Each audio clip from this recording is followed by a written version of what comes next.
Assalamualaikum warahmatullahi wabarakatuh. Perkenalkan, saya Desi Aryani, NIM 1920205052. Saya anggota dari kelompok 1, ingin mempresentasikan hasil dari kelompok kami, yaitu pengertian dan ruang lingkup kajian filsafat pendidikan Islam. Dan saya di sini pemateri pertama. Baiklah, langsung saja. Hakikat pendidikan filsafat Islam merupakan suatu proses yang berlangsung berkesinambungan, maka tugas dan fungsi yang perlu diemban oleh pendidik Islam adalah pendidik Islam seutuhnya dan berlangsung sepanjang hayat. Tugas pendidikan Islam adalah membimbing peserta didik dari tahap ke tahap kehidupannya sampai mencapai titik optimal. Tujuan pendidikan Islam adalah untuk mencapai keseimbangan pertumbuhan kepribadian manusia atau peserta didik secara menyeluruh dan seimbang yang dilakukan melalui latihan jiwa, intelektual diri manusia yang rasional, perasaan dan indera.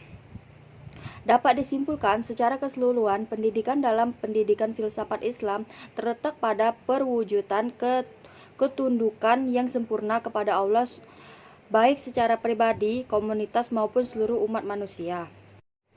Pengertian filsafat pendidikan Islam. Definisi filsafat secara etimologis yaitu filosofia merupakan kata majemuk yang terdiri dari atas philo dan sophia. Dalam bahasa Arab disebut falsafah. Philo artinya cinta, sophia kebijaksanaan. Ada beberapa menurut para ahli, yaitu salah satunya menurut Ciceros 106-43 sebelum Masehi, penulis Romawi. Orang yang pertama memakai kata-kata filsafat adalah Pitagoras 497 sebelum Masehi sebagai reaksi terhadap cendekiawan pada masa yang menanamkan dirinya ahli pengetahuan. Pitagoras mengatakan bahwa pengetahuan dalam arti yang lengkap tidak sesuai untuk manusia. Filsafat pendidikan Islam adalah filsafat pendidikan yang berdasarkan ajaran Islam, atau dengan kata lain yang menjadi ruhnya adalah ajaran Islam. Selain itu, filsafat pendidikan Islam juga mengadopsi sumber-sumber dari ajaran lain yang sejalan atau tidak bertentangan dengan ajaran Islam. Secara sederhana dapat disimpulkan yang menjadi sumber-sumber pegangan dan pedoman bagi filsafat pendidikan Islam dalam dua kategori, yaitu sumber normatif dan sumber historis. Sumber normatif yaitu sumber-sumber yang berasal dari Al-Quran dan Al-Sunnah, sedangkan sumber historis adalah pemikiran tentang filsafat pendidikan Islam yang diadopsi dari luar ajaran Islam. Dari uraian di atas kiranya dapat kita ketahui bahwa filsafat pendidikan Islam merupakan suatu kajian secara filosofis mengenai berbagai masalah yang terdapat dalam kegiatan pendidikan yang didasarkan pada Al-Quran dan Al-Hadis sebagai sumber primer. Sedangkan pendapat para ahli, khususnya para filosof muslim, sebagai sumber sekunder. Baiklah, mungkin itu saja materi yang dapat saya sampaikan. Lebih dan kurangnya saya mohon maaf. Dan pemateri selanjutnya akan dilanjutkan oleh saudara kita Bayu. Terima kasih. Saya akan melanjutkan presentasi yang sebelumnya sudah dilakukan oleh rekan kami. Selanjutnya adalah ruang lingkup dan bahasan pokok filsafat pendidikan Islam. Pembahasan tentang ruang lingkup filsafat pendidikan Islam sebenarnya merupakan pengkajian dari aspek ontologis filsafat pendidikan Islam. Setiap ilmu pengetahuan memiliki objek tertentu yang akan dijadikan sarana penyelidikan atau objek material dan yang akan dipandang atau objek formal. Perbedaan suatu ilmu pengetahuan dengan ilmu lainnya terletak pada sudut pandang yang digunakannya. Objek material filsafat pendidikan Islam sama dengan filsafat pendidikan pada umumnya, yaitu segala sesuatu yang ada. Segala sesuatu yang ada ini mencakup ada yang tampak dan ada yang tidak tampak. Ada yang tampak adalah dunia empiris dan ada yang tidak tampak adalah alam metafisis. Adapun objek formal filsafat pendidikan Islam adalah sudut pandang yang menyeluruh, radikal dan objektif tentang pendidikan Islam untuk dapat diketahui hakikatnya.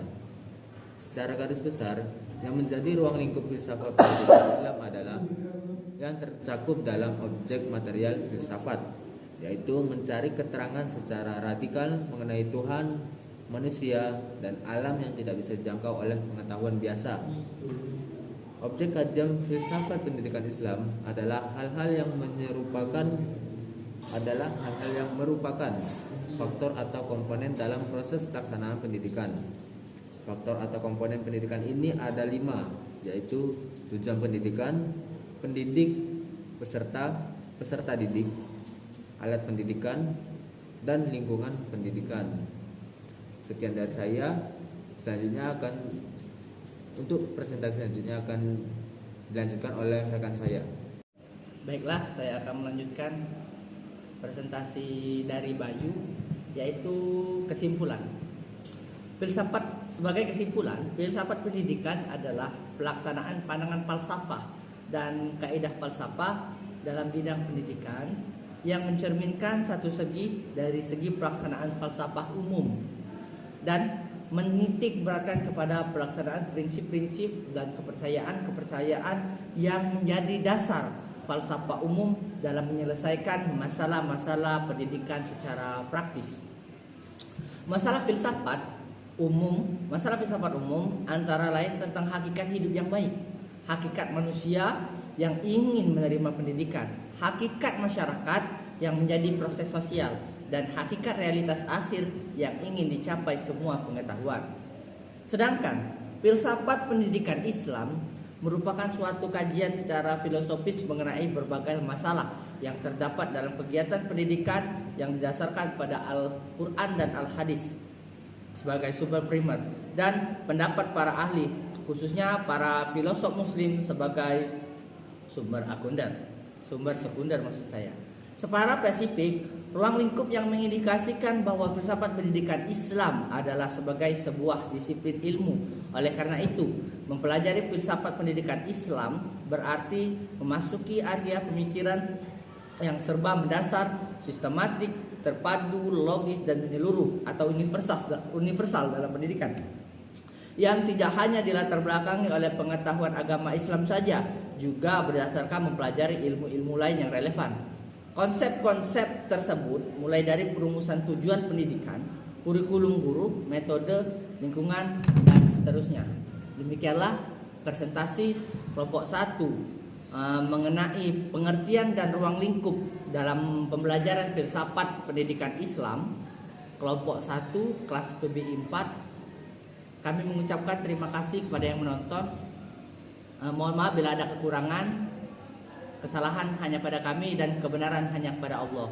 Saya akhiri. Allahumma fiqh ila aqwamit thoriq. Wassalamualaikum warahmatullahi wabarakatuh.